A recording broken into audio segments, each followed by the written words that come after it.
thing that all women should know is the importance of washing your face before you go to bed. Now, it does not matter if you are wearing makeup during the day or not wearing makeup during the day. Make it a habit to wash your face before you go to sleep. All those icky things throughout the day are getting stuck onto your skin. I prefer to use this as my step one to break down any oil or makeup on my face, and then I go and do step two, which is using this face wash, and then I follow it with a moisturizer, and then I go to sleep knowing that I'm not leaving gunk and grime on my face. I do this no matter how tired I am. I make it an effort, so I encourage you to make it an effort.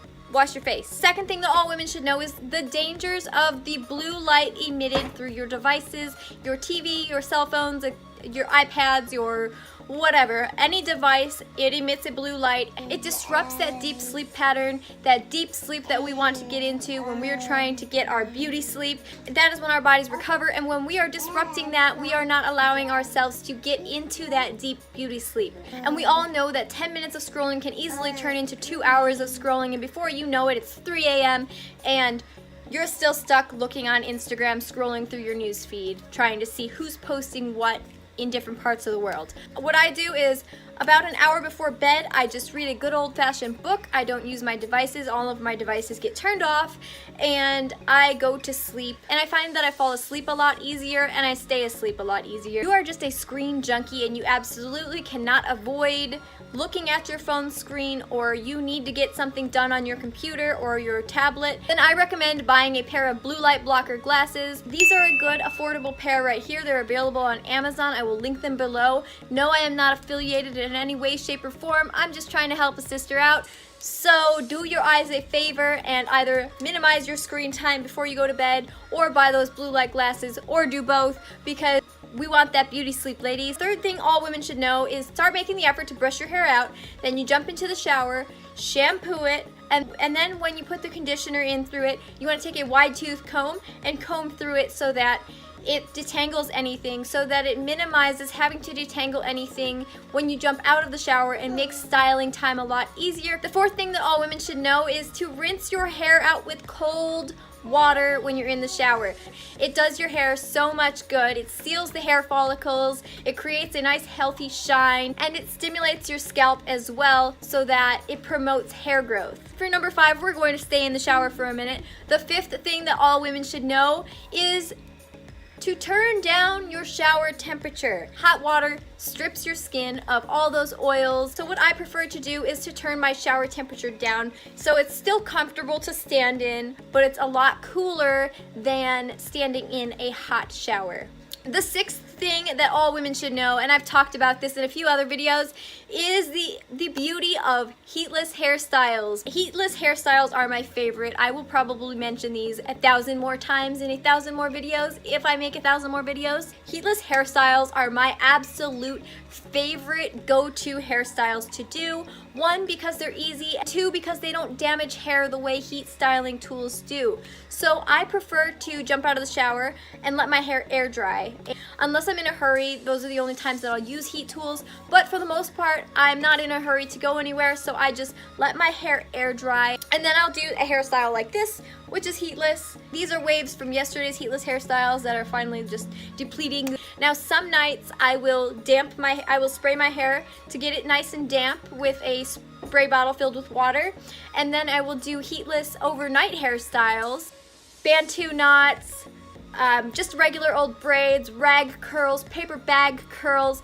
Straw curls I can't do quite yet because my hair is really short. You can also do overnight heatless hairstyles if you take a shower at night and you put your hair in that style and you let it dry overnight, and then take it down in the morning, and it will just create these beautiful luscious waves or curls where it looks like you put a ton of effort into your hair, but all you did was sleep on it. And the best part is you didn't have to use one single heat tool on it. I mentioned these boards before. I will link them down below again, but check out my Pinterest boards for ideas for heatless hairstyles and overnight heatless hairstyles, because heat tools are very damaging to your hair to use all the time. Take it from me, I went through high school using heat tools all the time, and I didn't use any type of protective serums, and it damaged my hair very bad. And speaking of heat serum. This brings me to the 7th thing that all women should know, which is the importance of heat protectant serums. This just creates a shield over your hair and it decreases the amount of damage on your hair. It also helps cut down on frizz, cut down on static, and it just creates an overall nice sheen. I have a few friends of different ethnicities that also use this serum as well, but I recommend that you just go to Sally Beauty Supply. Most of the women that work there know what they're talking about, know the products that they're selling very well, so they can maybe point you to something that will work for your hair type and your hair texture. The 8th thing that all women should know, and I've mentioned this before, moisturize daily, 2 times a day to be exact. Once in the morning and once at night. Especially in these colder months where it gets a little bit drier. I've mentioned in this video up here what I use to make my nighttime moisturizing concoction. Moisturizing your skin is just so important and people don't talk about it enough. They always mention to moisturize your face, but moisturize from the neck down. That is so important. Keep your skin moisturized and healthy.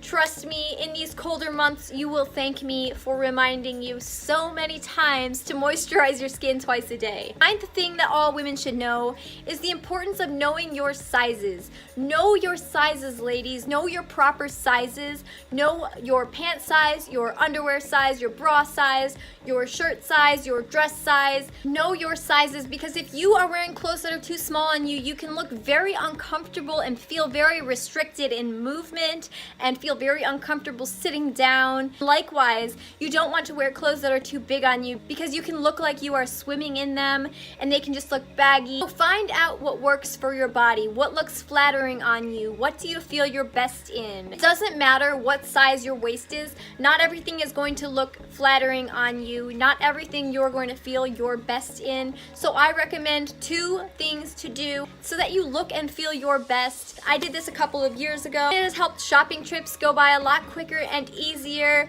and it has helped me build a wardrobe that I actually love wearing. So the first tip is to find out your color season. You can pay for a professional test to be done, or you can use your best judgment and do a test online. I will link it down below. The second thing I recommend you do is to find out what your body type is, and I'm not talking about the generic hourglass, rectangle, inverted triangle, circle, whatever other shapes there are. I'm talking about one that's a little bit more detailed. It is called the Kibbe Body Type Test. And one of my favorite channels, Ellie does an amazing job explaining the body types and going through the quiz to find out what your body type is. The book is very expensive, but that's why I recommend her channel, because she has an entire series on this. I did this about a year ago, and this helps me so much. I know what looks good on my body, I know what I can get away with, and I know what to avoid for my body type. So I highly encourage you to go and check that out. When you're done listening to the rest of this video, we'll link her video series down below for that. But these 2 together make for a wonderful pair to find out what your color season and what your Kibbe body type is. So let's move on to the next one, because that was a bit long. 10th thing that all women should know is the basics of sewing. Now, I'm not saying you need to know how to sew an elegant ball gown, although that is pretty talented if you do know how to do that. But you should know the basics of sewing.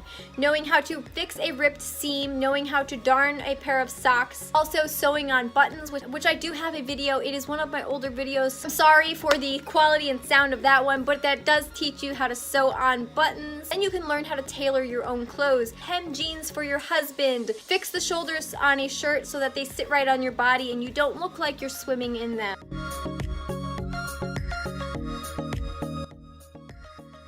I have this one right here that Cole gifted to me a few years ago on my birthday. You can also use a hand sewing machine. I will link the sewing machine and hand sewing machine down below.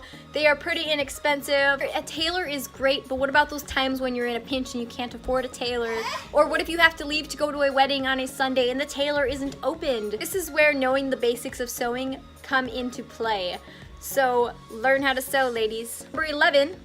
To learn the basics of cooking and baking. You do not have to be a professional chef on an episode of Hell's Kitchen in order to know how to cook your family a good home-cooked meal. Likewise, you don't have to be a professional pastry chef with your own dessert show on Food Network in order to know how to bake your family a scrumptious dessert to enjoy after that home-cooked meal.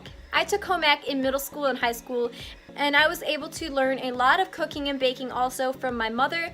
But if you didn't have that opportunity, please do not worry, friend. It is 2019, almost 2020, and we have the beautiful internet. So YouTube, Food Network, cooking blogs, Instagram, basically everything online, Pinterest, those are all your best friends when it comes to learning the basics of cooking and baking and learning how to make simple, delicious meals and desserts from scratch. I will link some of my older videos down